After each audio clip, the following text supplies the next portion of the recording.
उदाहरणं स्वीकृतं वर्तते कार्तिकमासस्य, अतः आश्विनोऽपि गतः, तर्हि आश्विनमासान्तं यावत् एतावन्तः मासाः सृष्टिकालतः अतीताः इति भावः खलु।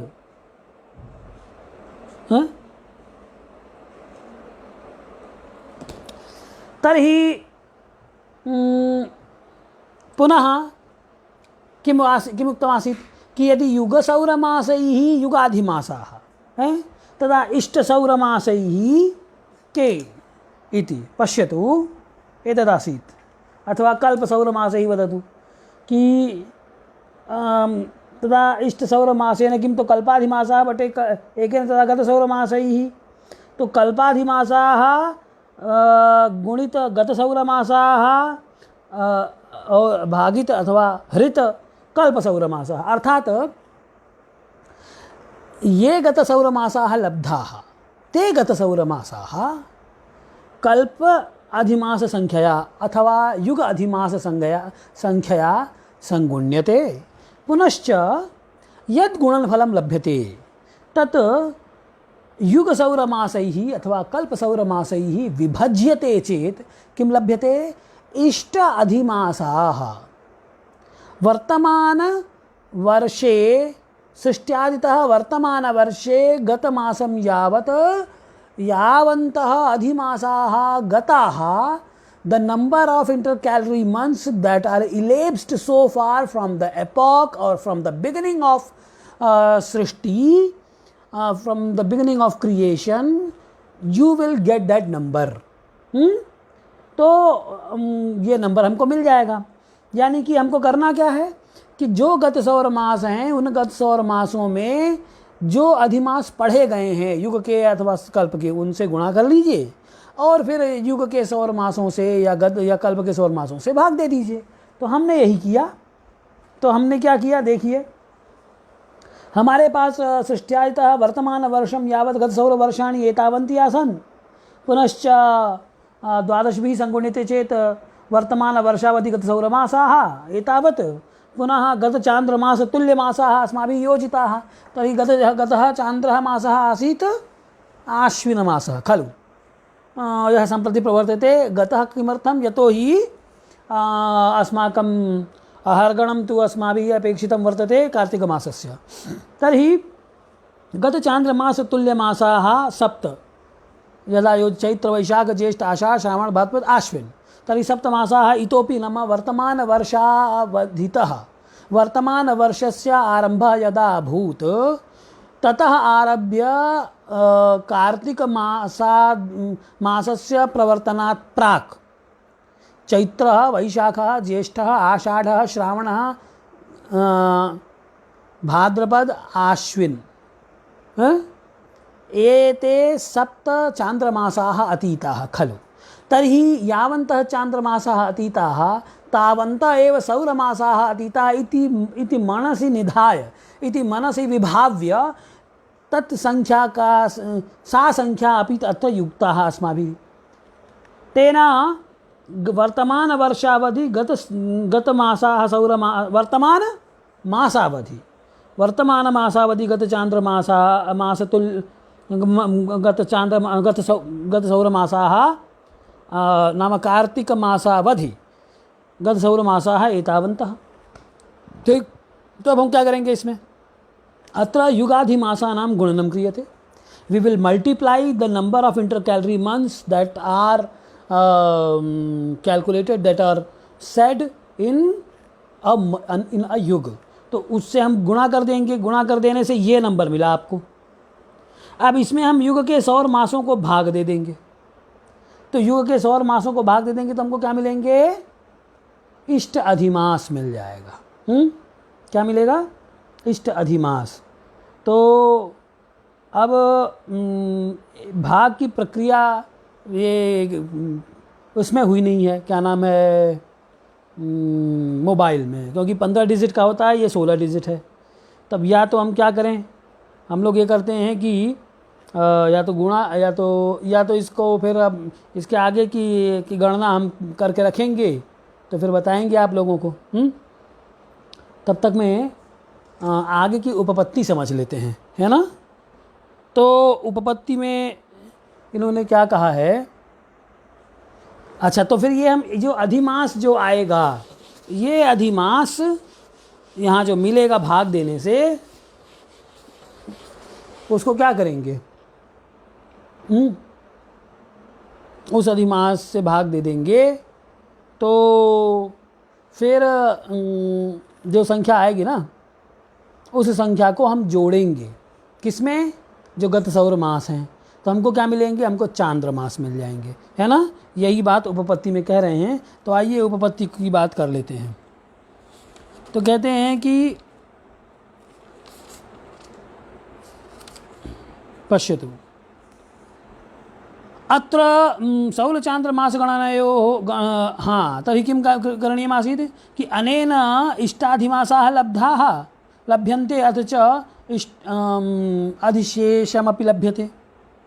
तर्हि एभिः अधिमासैः साधिशेषैः यदा इष्टसौरमासाः युक्ता क्रियन्ते, इस से अगर हम सौर मास को जोड़ देंगे तो क्या हो जाएगा, आपका जो गत सौर मास है, गत सौर मासाः प्लस इष्टाधिमासाः, तो क्या मिलेगा हमको, हमको मिल जाएगा चांद्रमासाः।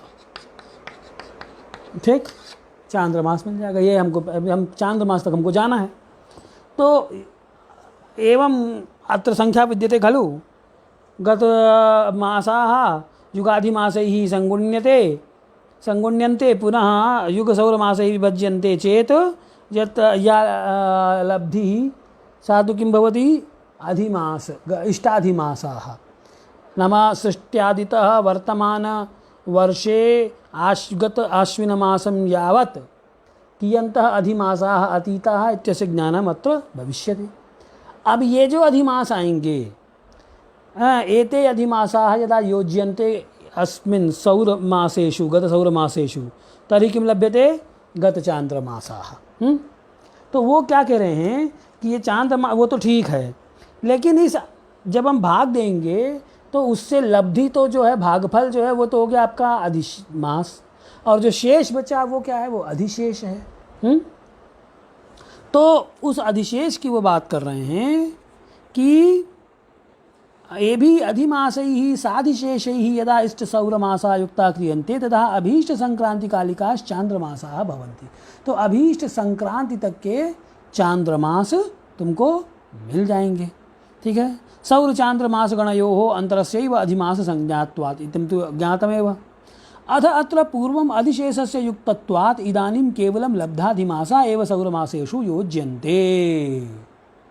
कि अथ अत्र पूर्वम् अधिशेषस्य युक्तत्वात्, ये जो अधिशेष आएगा, इस अधिशेष से भाग देने से जो रिमाइंडर आएगा, शेष आएगा, उस शेष को हम इस सौर मास में नहीं जोड़ेंगे जैसा हम अधिमास जोड़ते हैं उस तरीके से। हम इस अधिशेष को छोड़ के खाली लब्धि जो आएगी, जो कोशेंट आएगा, that quotient will be only added in the number of this, not the remainder. We will not calculate the remainder and then add that remainder in the number of solar months. Why? Because it is already been added. Where it is already been added? When we started first and calculated and added the number of months, those the number of lunar months that are elapsed from the beginning of this year, we added that number by assuming that these number of solar months are also elapsed. हमने क्या किया था, हमने यही किया था कि अगर उसकी बात करें कि भाई आरंभ में ये सृष्टि के आरंभ से लेके ये वर्तमान वर्ष तक है सौर मास, वर्तमान वर्ष तक के संक्रांति तक के सौर मास है ना। ये संक्रांति मान लीजिए यहाँ पे किसकी, 2057 मेष संक्रांति, ये हो गई आपकी। और फिर हमने क्या किया कि इस 2057 के चैत्रादि चांद्रमास को चांद्र वर्ष यहीं समाप्त हो जाएगा। तो चैत्र मास आरंभ होने से लेके चैत्रादि चांद्र मास से लेके और जो आपका आगे ये चैत्र वैशाख ज्येष्ठ आषाढ़ श्रावण भाद्रपद आश्विन यहाँ तक का महीना और आपने जोड़ा है। ठीक, ये जो 7 मंथ्स हैं तो ये जो 7 मंथ हैं, 7 महीने हैं, ये भी आपने यहाँ जोड़ दिया। क्यों? क्योंकि आपको कहाँ पहुँचना है? ये कार्तिक तक, कार्तिक शुक्ल प्रतिपदा, शुक्ल प्रतिपदा। ठीक है, तो हमने क्या किया था कि हमें मेष संक्रांति से लेके आगे कैलकुलेशन हमको मंथ्स जोड़ने चाहिए थे। ठीक, लेकिन सौर मासों का ज्ञान उस तरीके से होता नहीं है। तो चैत्रादि चांद्र मासों का ज्ञान, तो आप कहेंगे सौर मासों का ज्ञान क्यों नहीं होता? संक्रांति से संक्रांति ले लीजिए, सौर मास हो जाएंगे, वो ठीक है। लेकिन संक्रांति से संक्रांति हम लेंगे, उससे उसमें अब संक्रांति मास को लेने के लिए, संक्रांति मास से ज़्यादा प्रामाणिक आपके पास क्या है? ये चांद्र मास। क्योंकि कितने बार अमावास्या बीत गई, चाहे पूर्णिमा बीत गई, तस्य ज्ञानम अस्माभिः सरलतया कर्तुं शक्यते। चांद्रमासस्य ज्ञानम प्रत्यक्षतया कर्तुं शक्यते, न तो सौरमासस्य। यावता पंचांगम नास्ति तावत् ज्ञानम न भवति है। अतः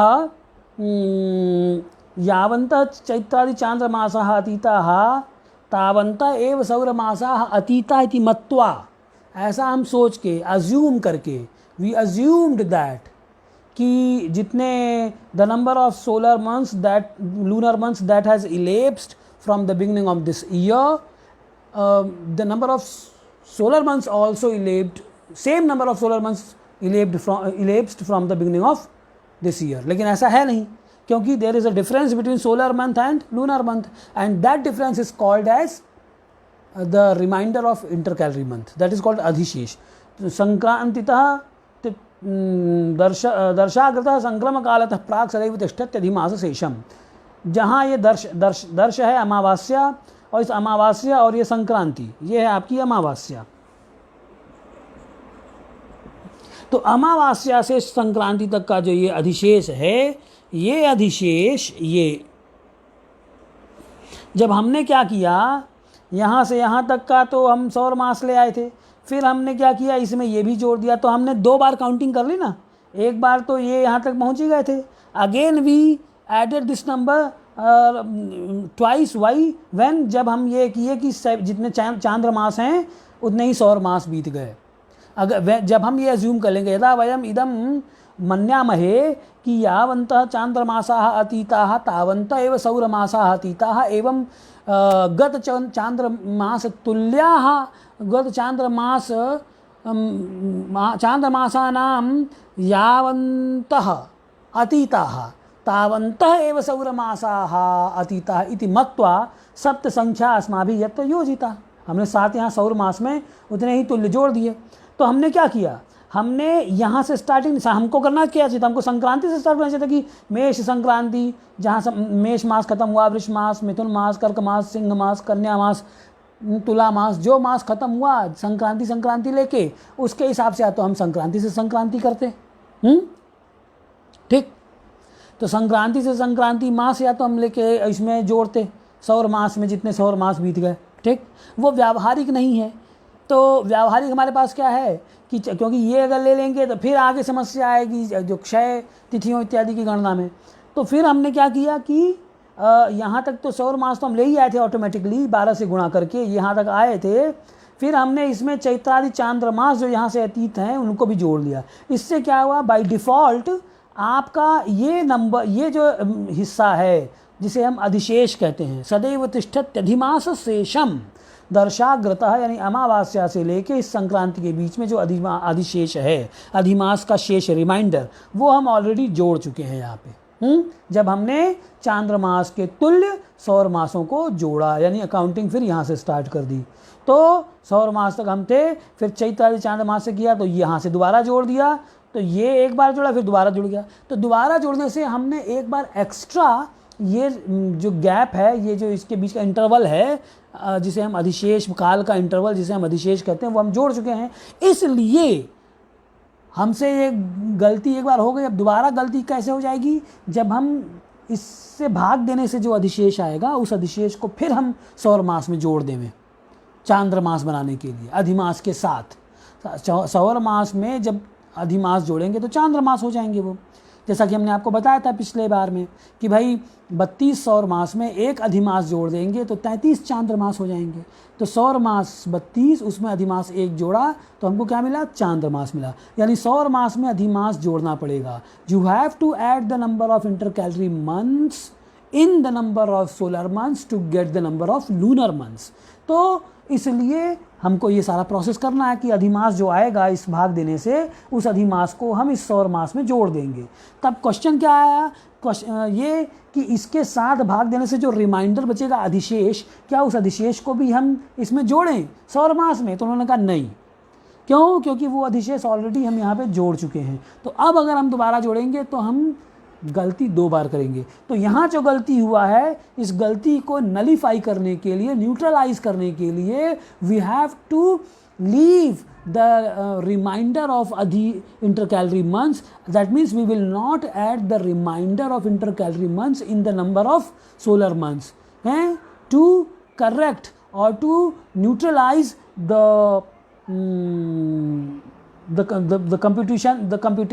fault that has been done by us when we add the number of solar months, the number of lunar months in the number of solar months. जब हमने शुरू में इसको जोड़ा था तो उस जो गलती हुई, इस गलती को इरेज करने के लिए या न्यूट्रलाइज करने के लिए आगे जो अधिशेष आएगा उसको हम इसमें नहीं जोड़ेंगे।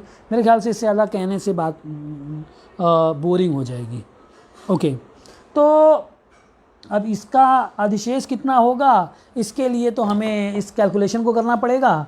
अगर आप में से किसी ने करके रखा हो तो मुझे पता नहीं चल रहा है, इसलिए मैं अब क्या करूँगा कि इस जो मैथमेटिक्स है इसको हम कल करेंगे और आगे इसकी उत्पत्ति को पढ़ लेते हैं।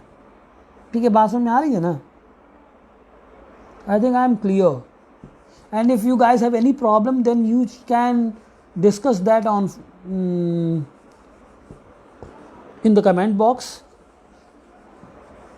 आप कमेंट बॉक्स में कमेंट कर सकते हैं। तो अब क्या कह रहे हैं, अब आगे की बात। तो इस तरीके से ये जो अधिमास आएगा, अधिमास क्या आएगा? We will get the number of adhimas. तो उस अधिमास को क्या करेंगे? इस अधिमास को इसमें सौर मास में जोड़ देंगे। ये आएगा बराबर लब्धाधिमासाः। ठीक है ना? अब जब अधिमास आ गए, अब इस अधिमास को क्या करेंगे? प्लस ये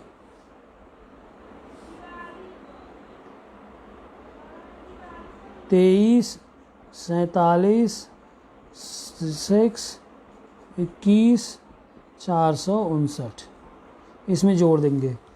तो क्या हो जाएगा? ये क्या है? ये अधिमास है, इसमें अधिशेष नहीं जोड़ेंगे। तो जोड़ने से क्या हो जाएगा? हमको क्या मिलेगा? हमको मिल जाएंगे चांद्रमास।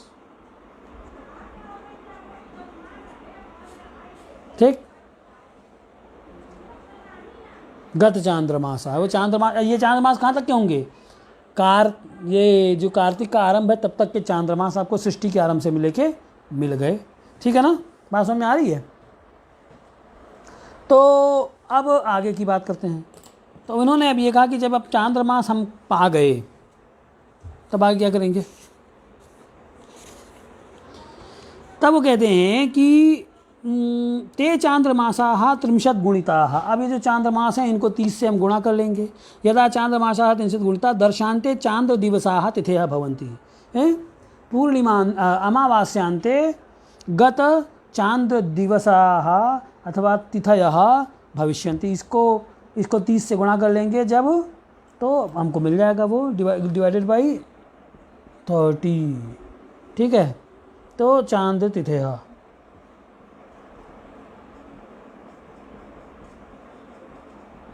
अब ये जो चांद्र तिथियाँ आएंगी, इन चांद्र तिथियों में क्या करेंगे? अब चूंकि हम शुक्ल प्रतिपदा का, शुक्ल पंचमी का कर रहे हैं, तो प्रतिपदा, द्वितीया, तृतीया, चतुर्थी 4 तिथियाँ गत हो गई हैं। वो जो ये आएगा उसमें 4 और जोड़ लेंगे हम। ठीक है, तो कार्तिक शुक्ल पंचमी के आरंभ तक, सृष्टि से लेके आज तक, कार्तिक शुक्ल पंचमी के आरंभ तक यानी चतुर्थी के अंत तक कितनी तिथियाँ आपके पास हैं वो नंबर आपको मिल जाएगा हैं। So you will get the number of lunar days from the beginning of creation till the Kartik Shukla Panchami, till the beginning of Kartik Shukla Panchami। ठीक, तो फिर क्या हो जाएगा? अब इनके लिए अब ये जो चांद तिथियाँ आएंगी, अब इनसे अब हम क्या करेंगे? जो हमारा अल्टीमेट गोल है, यानी कि to get the number of civil days, हर सावन दिन। अब सावन दिन साधना इससे चांद दिन से आसान है, क्योंकि चांद दिन और सावन दिन का एक संबंध है। चांद दिन का और किसका? सावन दिन का एक संबंध है। देखिए आगे बताते हैं वो क्या कहते हैं कि यदि युग चांद दिनई ही किमुच्यते, कि यदि युग चांद दिनैः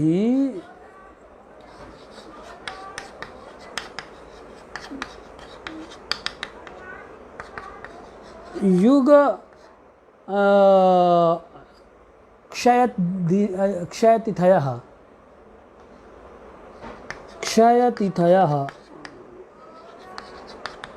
इसी क्षयतिथि को क्या बोलते हैं हम? किमुच्यते क्षयतिथि इत्यस्य अपर संज्ञा का वर्तते अवम दिनानि। अवम दिनानि, तो युग चांद दिनों में युग क्षय तिथि, तो एक में कितना होगा? तो एक में हो जाएगा युग क्षय तिथयः भागित युग चांद दिनानि।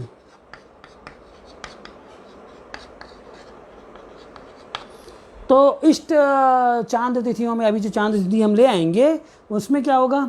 तो फिर क्या हो जाएगा? एक में इतना, तो इष्ट में मल्टीप्लाइड बाई उतना नंबर, यानी कि युग क्षय तिथयः डिवाइडेड बाई इष्ट चांद्र दिनानि बटे युग चांद दिनानि। ठीक, तो आपको क्या मिल जाएगा? इससे क्या मिलेगा? इससे आपको इससे आपको मिलेगा इष्ट क्षय तिथयः, ये मिल जाएंगे आपको। यही तो कह रहे हैं ना वो। देखिए कि यदि पठित युग चांद दिनैः पठितावमानि, पठित युग चांद दिनैः पठितावमानि अवम दिनानि अवमानि क्षयतिथयः वा यत्किमपि वदतु लभ्यन्ते, तदा एभी इष्ट चांद दिनैः कानि, वो जो चांद दिन जो पीछे हमारे पास आएंगे उनसे, यानी अभी इष्ट चांद दिनों में कितना? तो कानि इति युगावमानि युग क्षय तिथयः अथवा युगावमानि गुणे इष्ट चांद दिनानि बटे युग चांद दिनानि। तो इससे क्या हो जाएगा? इष्ट क्षय तिथयः इष्टावम दिनानि या इष्टावमानि। तो आपको दिन मिलेंगे, लब्धि जो होगी वो क्या होगी? इष्ट अवम दिन आ जाएंगे, क्षय दिन। यानी कि सृष्ट्यादितः वर्तमान तिथिम यावत कियत्यः क्षय तिथयः अभूवन, कितनी बार क्षय तिथियाँ हुई हैं सृष्टि के आरंभ से लेके आज कार्तिक शुक्ल पंचमी तक, ये आपको पता चल जाएगा कितनी क्षय तिथियाँ हो गई। और वो क्षय तिथियाँ जब आपको पता चल जाएंगी तो क्या करेंगे, उन क्षय तिथियों को माइनस करेंगे चांद्र तिथियों में, तो आपको क्या मिल जाएंगे, सावन तिथियाँ मिल जाएंगी। क्या मिलेंगी, वहाँ हमने अधिमास को क्या किया था, प्लस किया था और जोड़ा था, अधिमासानाम अधिमास संख्या योज्यते एवं अवम दिन संख्या विशोध्यते, अवम दिन संख्या को हम घटाते हैं। ठीक है, तो वो क्या कह रहे हैं कि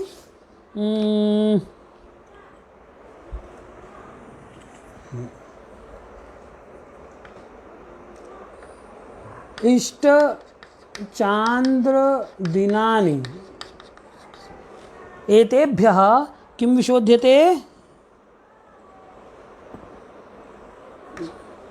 इष्ट अवम दिनानि यदा विशोध्यते, तो क्या मिलेगा आपको, तो मिलेगा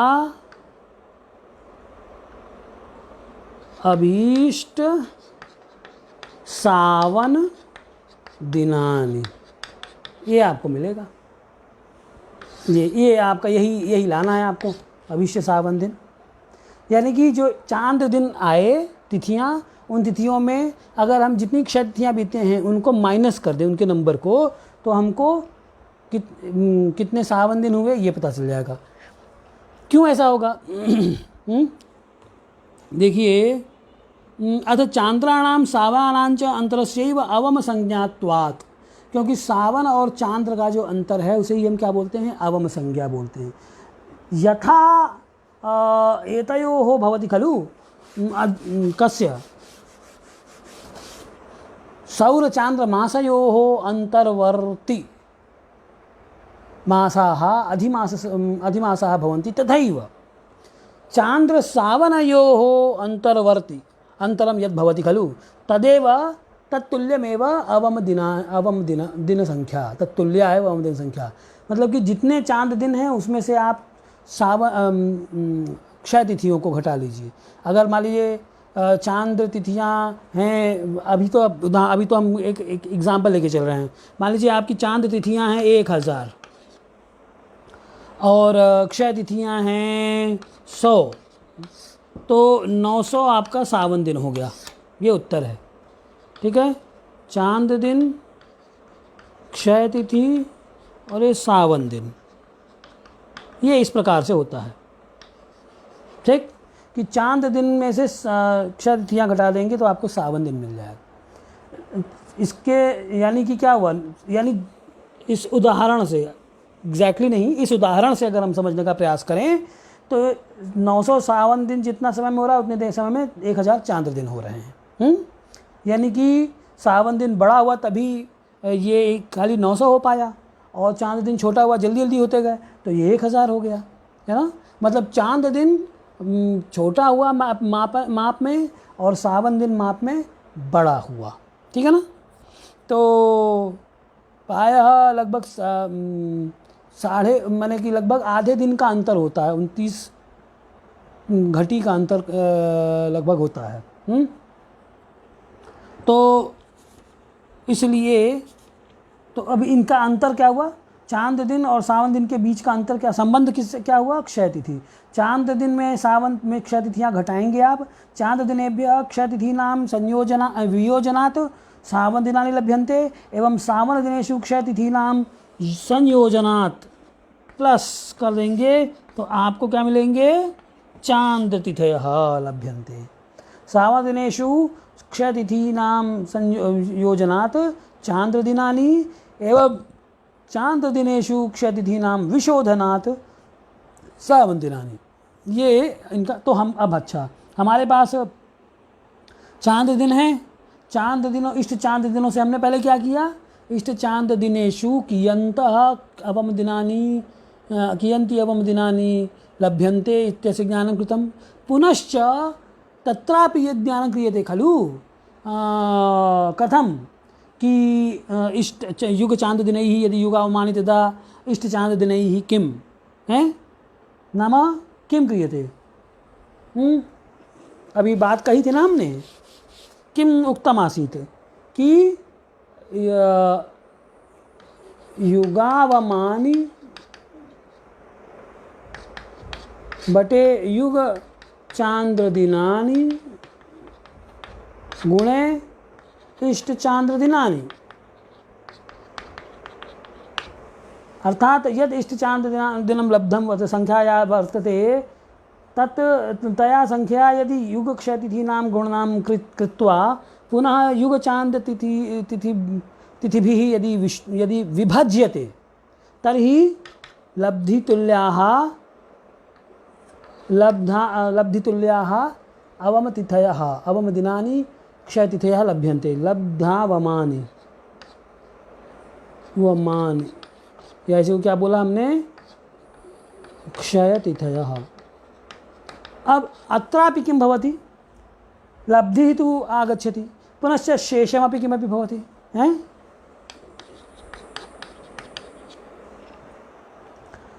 एतद् शेषं वर्तते तस्यापि त्यागः विधेयः।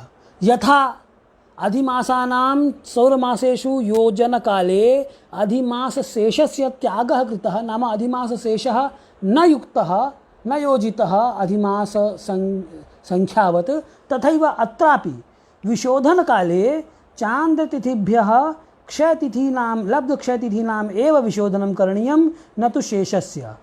शेषस्य अस्मिन् संस्कारे परित्यागः, अर्थात इस संस्कार में इस शेष का कैलकुलेशन नहीं करेंगे, यानी जो नंबर ऑफ जो ये शेष आएगा उस शेष को हम माइनस नहीं करेंगे, कल ही हम तिथियों को करेंगे, शेष को नहीं करेंगे।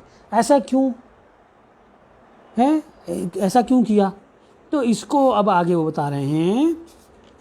देखिए क्या कहते हैं, अत चांद्राणाम सावनानां च अंतरस्यैव अवम संज्ञात्वात् एभिः सावमशेषैः इष्टावमैः अवम सावमशेषैः, सावमशेषैः अर्थात अवमशेषेण सहितैः इष्ट अवमैः, अवम शेष से युक्त जो ये शेष है, इस अवम शेष हुआ ना, ये अवम शेष, अवमस्य शेषः शेषम अवम शेषम, तो अवम शेषेण युक्तम सावम शेषम अवम दिनानि, तो सावम शेषैः अवम दिनैः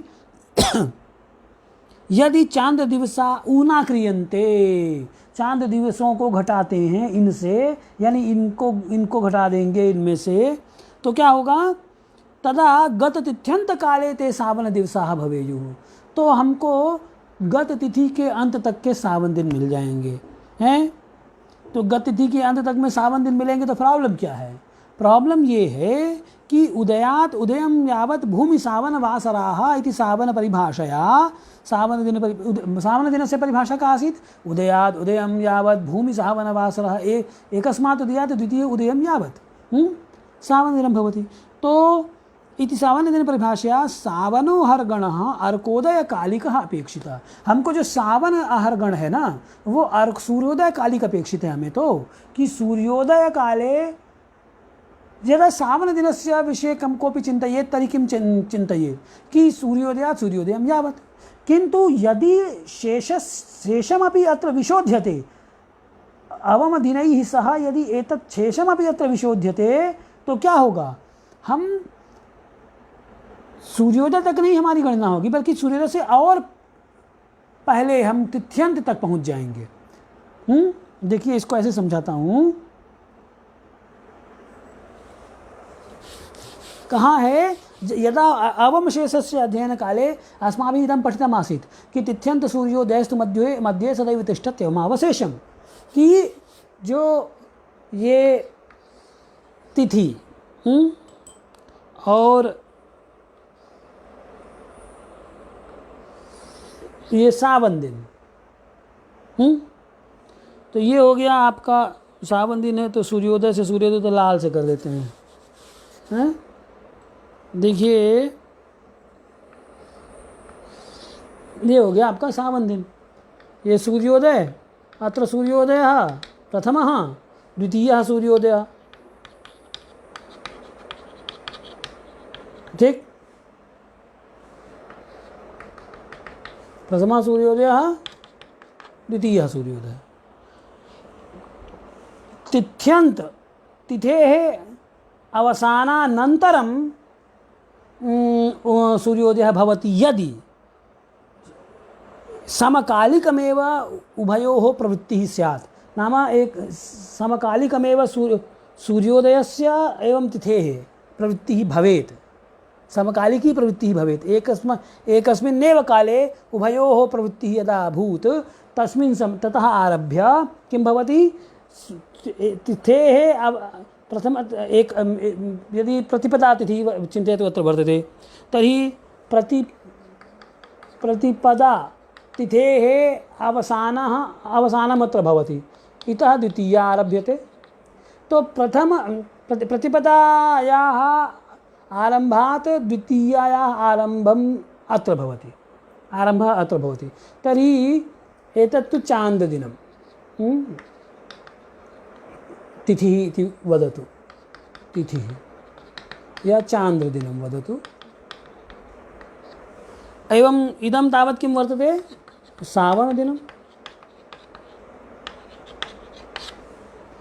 तो सावनदिनं चान्द्रदिनापेक्षया बृहत्तरं वर्तते, यानी द्वितीया तिथिः यदा आरभ्य द्वितीयन्तसूर्योदयोस्तु मध्ये तिथेः अन्तः अवसानः अत्र, पुनश्च सावनदिनस्य अवसानः अत्र, अर्थात् इदं यदिदं वर्तते खलु, एतदन्तरमेव किमुच्यते, अवमशेषम् या क्षयशेषम बोल दीजिए। तो अगर मान लीजिए हम इस अवमशेष जो हमको आया, इस अवमशेष को भी हम माइनस कर देंगे हैं, तो हम कहाँ पहुँचेंगे, जो हमारे पास चांद तिथियाँ थी उस चांद तिथियों में क्षय तिथियों को हमने घटाया और जो क्षय शेष था उस क्षय शेष को भी हम माइनस कर देंगे, तो हम कहाँ पहुँचेंगे, क्षय शेष को माइनस करते ही आप तिथ्यंत तक आ जाएंगे, यहाँ आ जाएंगे। लेकिन हमको सावन दिन निकाल रहे हैं और सावन दिन होता है सूर्योदय तक, तो हम सूर्योदय तक न पहुँच के उसके पहले हम आ जाएंगे। तो सावन अहर्गण हमको सूर्योदय कालिक अपेक्षित होता है, किंतु अस्माभिः यदि अवमशेषस्यापि अस्मिन् विशोधन संस्कारे त्यागः न कृतः तस्यापि ग्रहणं कृतम् अवमशेषस्यापि, तर्हि अवमशेषे शोधिते सति गततिथ्यन्तकालिकं सावन गततिथ्यन्तकालिकः अहर्गणः भवति, किन्तु अहर्गणः तावत्तु सावनदिनानां समूहः, एवं च सावनदिनस्य अवसानस्तु अत्र भवति सूर्योदयात् सूर्योदयं यावत्। तर्हि सावनदिनस्य ज्ञानाय अवमशेषस्य संस्कारः न विधीयते, अर्थात चांद दिन में से अवम दिनों को तो घटाएंगे, लेकिन इस अवम जो शेष है क्षय तिथियों को घटाएंगे, लेकिन क्षय तिथि का जो ये शेष है इस शेष को नहीं घटाएंगे, क्योंकि शेष को घटा देंगे तो हम तिथि के अंत तक पहुंच जाएंगे, जबकि हमको सावन दिन यहाँ का सावन दिन सूर्योदय से सूर्योदय का, यानी हमको सूर्योदय कालिक हमको अहर्गण चाहिए, सूर्योदय कालिक अहर्गण हमको प्राप्त करने के लिए हम जानबूझकर इस अवमशेष का त्याग कर देंगे, यानी कि इस अवमशेष को हम विशोधन में प्रयोग नहीं करेंगे। किसके विशोधन में, ऐसे ही ये चांद दिन में जो हम क्षय तिथियाँ घटा रहे हैं, तो इस क्षय तिथि को तो घटा देंगे, लेकिन जो लब्धि क्षय शेष आया था उस क्षय शेष को हम भूल जाएंगे, उसको नहीं घटाएंगे, क्योंकि घटाते ही हम तिथ्यंत कालिक पहुंच जाएंगे। लेकिन हमको सावन दिन चाहिए जो कि अहर्गण कालिक होता है, इसलिए अगर हम इस क्षय शेष को न घटाएं तो ऑलरेडी बिना घटाए, क्योंकि एक बार आप घटाएंगे फिर उसके बाद आपको जोड़ना पड़ेगा इतना ही, क्योंकि आप तिथ्यंत तक आ जाएंगे और फिर उस क्षय शेष को जोड़ेंगे तब तो सूर्योदय तक आएंगे, और सूर्योदय तक आए बिना सावन दिन होगा नहीं, सावन दिनों का की गणना होगी नहीं। तो एक बार इसको घटाया और फिर इसको जोड़ा, फायदा क्या है, इससे बढ़िया इसको घटाओ ही नहीं ना, भूल जाओ। Once you will deduct this the reminder of kshaya tithi, then you will reach to the tithyant period, but we need the number of civil days on this time na, at the time of sunrise, and there is a difference. The difference between Tithyant and sunrise is called the Kshashesh, and if we will deduct this Kshashesh, then we will reach to the Tithyant. So it will not done, because we are calculating the number of civil days, and for that civil days is the day which starts from sunrise and till and to the next sunrise. So if we want to find the number of civil days, we have to be at the time of sunrise. We have to calculate till the time of sunrise. So once you deduct this reminder now, then again you have to add this, because you have to go till the sunrise. So if we will not deduct this reminder, the reminder of Kshaya Tithi, then we will not again have to add this. So once deducted and then added, so the process is same. So why we should do that process? We can avoid that process to automatically get the number of civil days at the time of sunrise. इसलिए हम क्या करेंगे, इसको क्षयशेष को हम घटाएंगे, इन्हें हम उसका संस्कार करेंगे इन्हें। ठीक, यही बात इन्होंने यहाँ कहा। क्या कहा कि परंच उदयादुदयं यावत् भूमि सावनवासराः इति सावनदिन परिभाषया सावनो हरगणः अर्कोदय कालिकः अपेक्षितः। सावन हरगण हमको अर्कोदय कालिक तक का चाहिए, न तो तिथ्यंत कालिकः भवेत्। अतः केवलम लब्धि तुल्यावमयि चांद्रा हरगणः रहितः। लब्धि तुल्य जो अवम था, मान लीजिए ये है अवम 100 दिन, इसको ही हम चांद्र लब्धि कहाँ चला गया,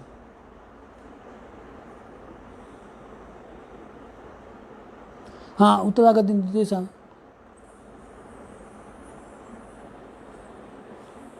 हाँ तो लब्धि तुल्यावमयि एव चांद्रा हरगण रहित। जब लब्धि तुल्य अहवम से ही जब हम चांद्र हरगण को उन्नीत करेंगे रहित, अभीष्ट अर्कोदय काले सावना हरगण, तो हमको अर्कोदय के टाइम का हमको सावन दिन मिल जाएगा। और अगर हम शेष को भी डिडक्ट कर देंगे तो हम तिथ्यंत कालिक पे आ जाएंगे।